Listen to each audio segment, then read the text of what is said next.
Hello, this is Jack Homer. I'm going to present Can Good Government Save Us? Extending a Climate Population Model to Include Governance and Its Effects. So previously, I had published a paper in the System Dynamics Review about the interaction of population, economics, and climate change at the global level. So more recently, I've looked at data from the World Bank on governance, which I'll tell you about, and how it may be seen to interact with these. So it's sort of a big data approach, looking at both longitudinal, cross-sectional, across countries, trying to understand the interaction among these things and how much of an effect good government could have. Um, so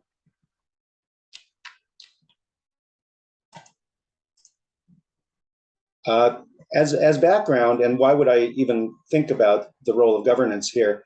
Uh, there is an idea out there among some people that economic growth with supporting government policy can cure our problems and take care of climate change. So let me just read this. This is from Scientific American a few years ago. The wealthier people become, the more they demand and get improved environmental quality via regulation and market mechanisms that promote cleaner and less resource intensive processes and technologies. To truly address climate change, responsible policymakers should select courses of action that move humanity from slow to high growth trajectories, especially for the poorest developing countries. This includes honest bureaucracies, the rule of law, free markets, strong property rights, and democratic governance. Whatever slows down economic growth will also slow down environmental cleanup and renewal. This is from Ronald Bailey in Scientific American.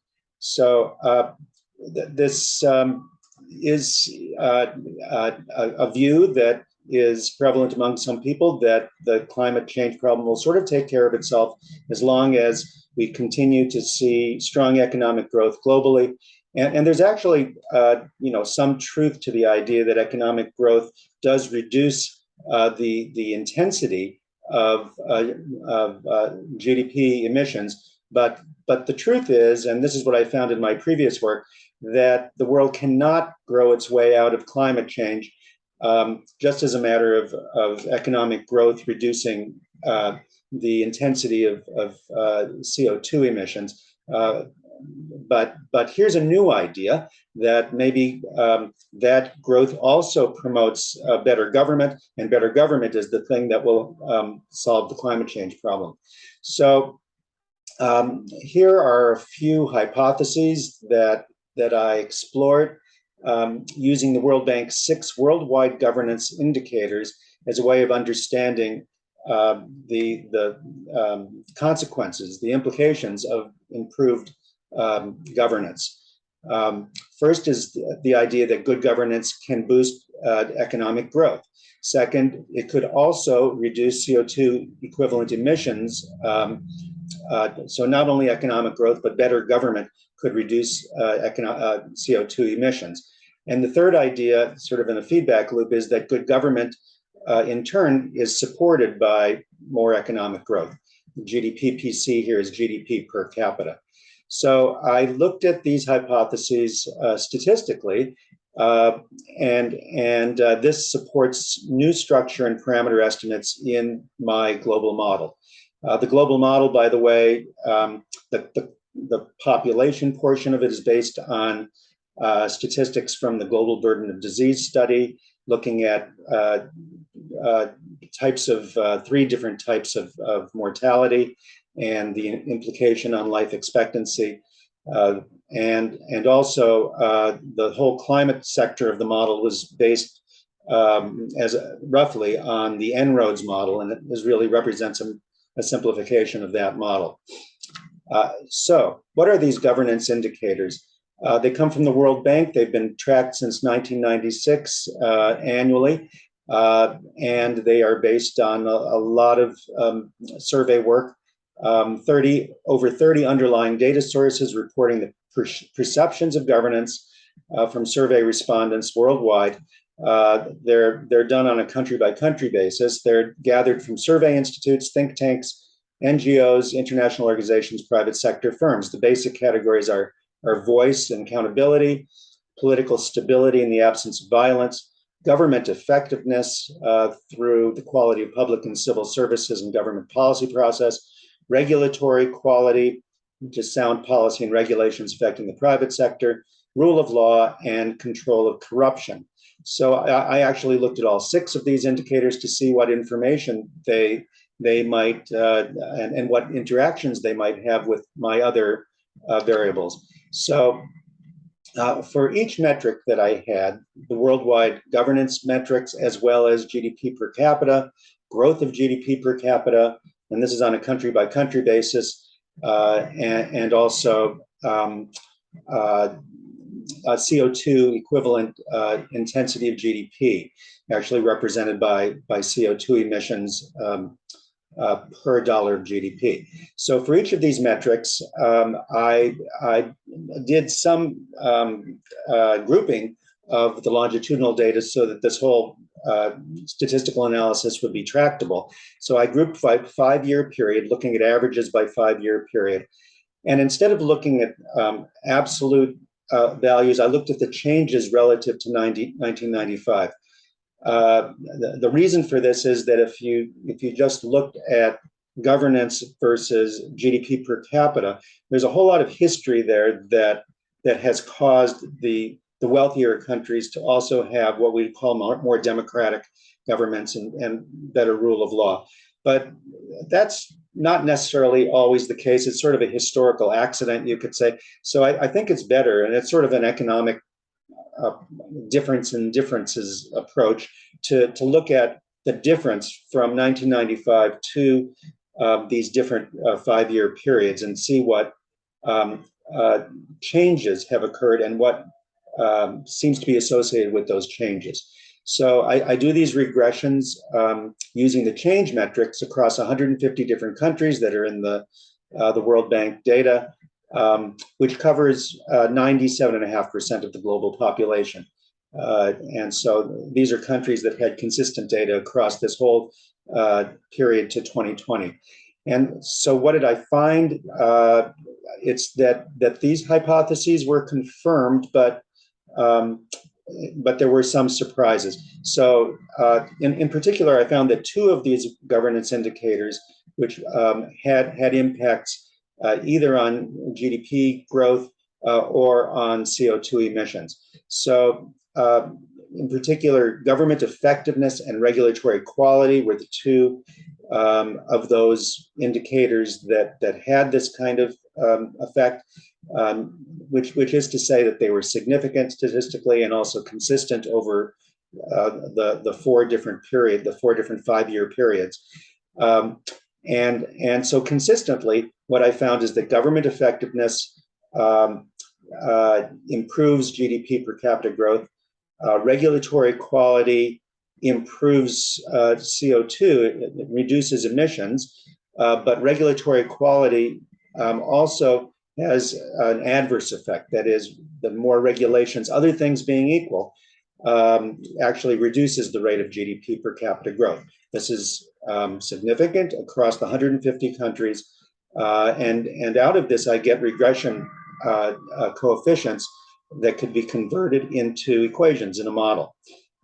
So regulatory quality has mixed effects. It reflects regulations that are green and healthy, but they're difficult for the private sector and tend to slow it down. In contrast, this government effectiveness, GE, reflects policies that are more supportive of the private sector, but it has no systematic impact on emissions intensity. So if you were going to expect to intervene in a way that could both improve the environment and also prevent reductions in GDP growth, which have implications for morbidity, mortality, life expectancy, you'd probably want both of these things, government effectiveness and regulatory quality. So I built a model that includes these inferences from the data. This is where I started. This is the model from a couple of years ago that does not have governance. And you'll see it has a population sector, and it also has a climate change sector, which includes emissions here going into stocks of CO2 in the atmosphere and the heat density in the atmosphere resulting in temperature change, which then can come back and damage the economy. and it can also cause direct fatalities to the population. So what I've added now is the governance indicators, these two, government effectiveness and regulatory quality, incorporating equations based on what I saw in the regressions. So now the GDP per capita growth rate is affected positively by government effectiveness, positively, negatively by regulatory quality. There's also what's called the convergence effect, where eventually at GDP per capita, as it grows, you see a lower GDP per capita growth rate. So all of these ideas came out quite significantly in the statistical analysis, and they're included in the model. Also, there's the other inference from the model, from this analysis, is that regulatory quality reduces CO2 intensity, that is, reduces emissions, and helps with regard to climate change. So this is the new structure. The revised model is tuned to be very close to the original model from a couple of years ago on all of the outputs up to 2040. There's some difference after 2040, and the temperature looks really just like the previous model, and looks like En-ROADS out to year 2060. This model goes out to 2060. Global level government effectiveness and regulatory quality, of course, it was expressed as a country, at the country level initially. What I've done now is to do weighted averaging by population across all 150 countries to calculate a global measure of government effectiveness and regulatory quality. So I can now simulate this model, and we can think about testing it to try to reach two simultaneous goals.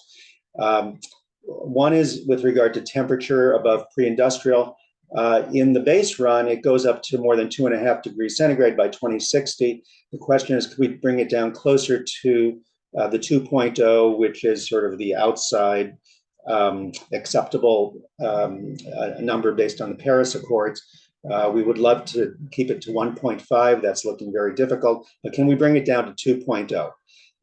So that's one goal from our intervention. The other would be to maintain a growth in average life expectancy, which in the base run is nearly 76 years. That's globally, thanks to GDP growth internationally. Can we find actions that will preserve that progress? So can we maintain growth in life expectancy through economic development, but also prevent the temperature from rising above 2 degrees by 2060. So we start with a base run of this model, which does not satisfy both of these goals. It allows the temperature to go up to 2.5 degrees. So we'll start with regulatory quality, trying to ramp that up a lot and see if that can reduce our problem with climate change. And then after that, we'll ramp up government effectiveness to see if we can then maintain economic growth. And if those two combined don't satisfy both of these goals, we'll have to conclude that something more is needed. And so then we can ramp down CO2 equivalent intensity emissions by an additional 40%. And here's what we see is that here's GDP per capita growing in the base run to about $18,000 per person year by 2060. Here's CO2 emissions growing along with population and GDP to a high level that causes an increase in temperature to about 2.5 degrees. And here's life expectancy growing and then leveling out at about 76 years. So when I do only the regulatory quality intervention, we know that has nice effects on CO2 emissions. That's where it helps, but this is where it hurts. It has a strongly negative effect on GDP per capita. And as a result, reduced life expectancy. So that's not great. And this does take into account the climate effects on life expectancy. But what's happening here is that a reversal on economic growth is hurting life expectancy. So what we need to do in addition to regulation is have more effective government.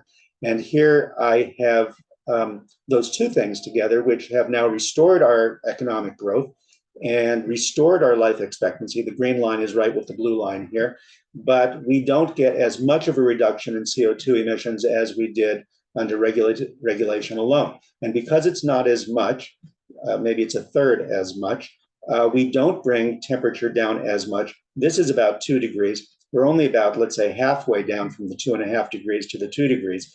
So, and I can tell you that there is no combination of government effectiveness and regulatory quality improvements in this model, with all its assumptions, that allows me to come down to 2 degrees. The only way I can get down to 2 degrees and without hurting life expectancy, that is satisfying both of these requirements, is by putting in something extra, which is and you might think about what that extra is. This is really sort of the conclusion of the paper, is that you need something that's not only at a national level, but really probably at an international level. And there are discussions of what this might take. It's called moving toward a green economy. It involves probably international agreements, for example, technology transfer that would make it easier for developing countries to get access to technologies that would allow them to move toward a green economy. So that is the conclusion, and with that, we can move to questions and answers in the live session. Thanks very much.